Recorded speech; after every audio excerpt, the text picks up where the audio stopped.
प्रतिभूति बाजार में निवेश बाजार जोखिमों के अधीन है। निवेश से पहले सभी संबंधित दस्तावेजों को ध्यान से पढ़ें।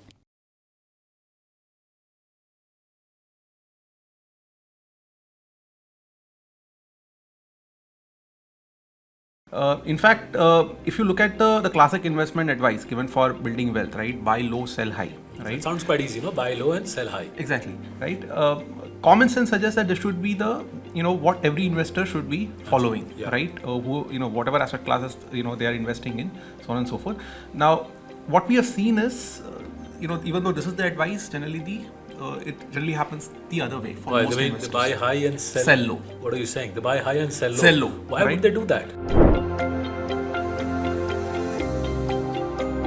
Hi there, my name is Saurabh Mukherjee and it is my privilege to welcome you to the 4th episode of Guru Mantra with Saurabh. My company's name is Marcellus Investment Managers and I'm joined by my colleague Krishnan, who runs our investment advisory vertical in Marcellus. Now in the episode so far of Guru Mantra, we've focused on the positive aspects of equity investing. For example, the benefits of long-term compounding. We've also discussed how much of your wealth you should allocate to equities. In this episode, we will discuss the common mistakes and biases that investors have and how these can be dealt with. So Krishna, let me come to you. Right? It's one of the strangest things in investing is that investors tend to be their own worst enemies, right? They tend to do things which are self-damaging, they cause self-harm, right? What are these aspects of self-harm that people cause and how can they be dealt with? Sure. So I'll start answering that question maybe with that cricketing analogy we left off in the last podcast, if you remember. So many people perceive investing as something involving constant action. Including watching share prices all the time, reacting quickly to news flows, market movements. The general belief is that such active investing yields result in immediate future, right? However, it seldom works like that, right? Because investing is not like a T20 match where you're attempting to hit every ball out of the park. It is more like disc cricket, like we discussed in the last podcast again, where you do not even attempt to play every ball, let alone try to hit every ball to the boundary. Right, interesting. Right. In fact, if you look at the classic investment advice given for building wealth, right? Buy low, sell high. Right? It sounds quite easy, buy low and sell high. Exactly, right?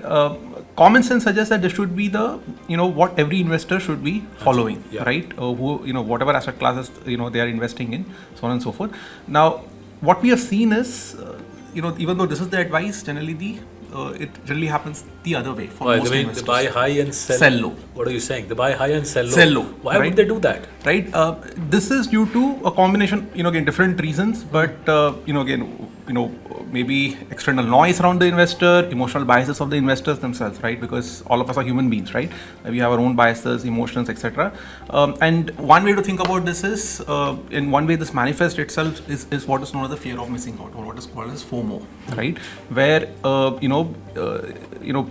investors fear on missing out on, investing in a stock. Basically, a stock is running up. Yes. When the stock is hitting the sky, people are getting FOMO. Yes. They're loading up on the stock when it's already hitting Mount Everest levels. Exactly. And this leads them to buy overvalued stocks, right?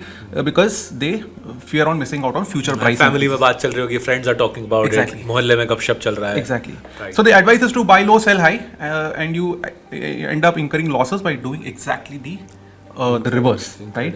In fact, multiple studies done in India and other countries have shown that the returns earned by investors are lower than the returns earned by the fund in which they invest. Or the stock, right? So basically the stock could be compounding at 20% in the long run, but the investor buys upar and sells niche. So the investor doesn't get 20% even though the company has delivered, share price has delivered 20%. This is fascinating. So part of it, I guess, is this mistiming.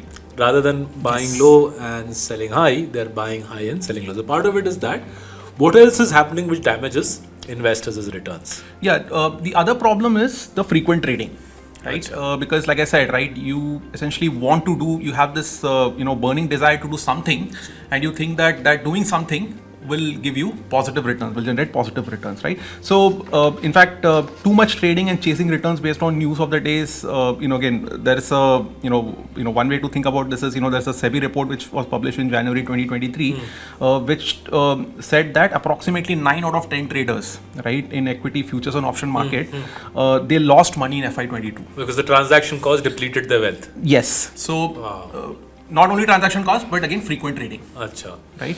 So, and the study also found that loss-making traders expended an additional 28% of their total realized losses in terms of transaction costs, like brokerages, taxes, etc., etc. Right. So, this is again, the result of both, again, over trading and doing something just for the sake of it. And also, like we discussed, the behavioral aspect, right, where you end up, in most cases, investors tend to buy high. So what you're and sell saying low. is, obviously, to make money in the stock market, you need to be patient. कम से कम 5 साल का horizon होना चाहिए.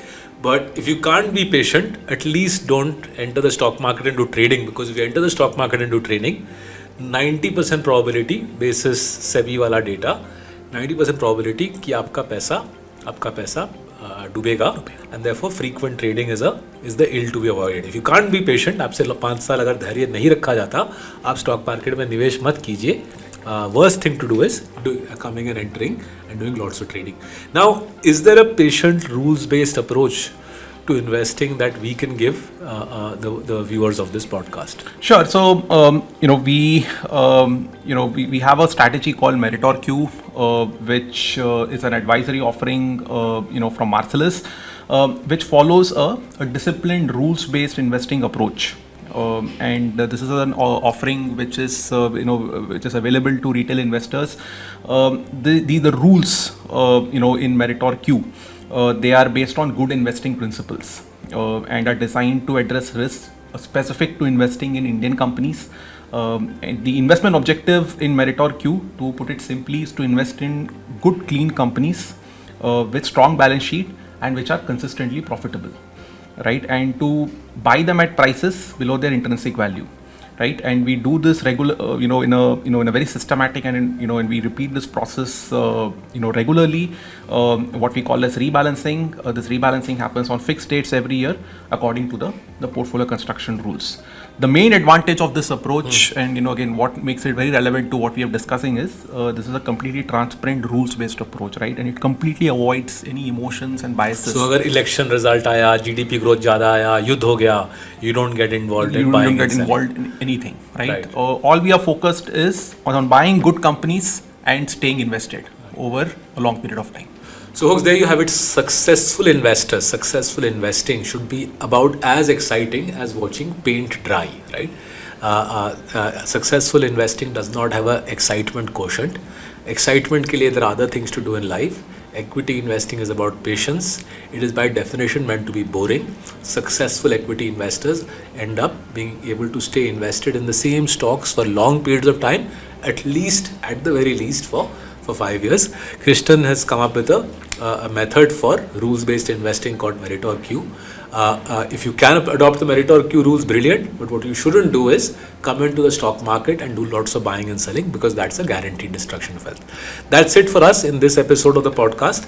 In the next episode, we will discuss the benefits of a diversified portfolio as opposed to single stock investing. Thank you very much for joining us.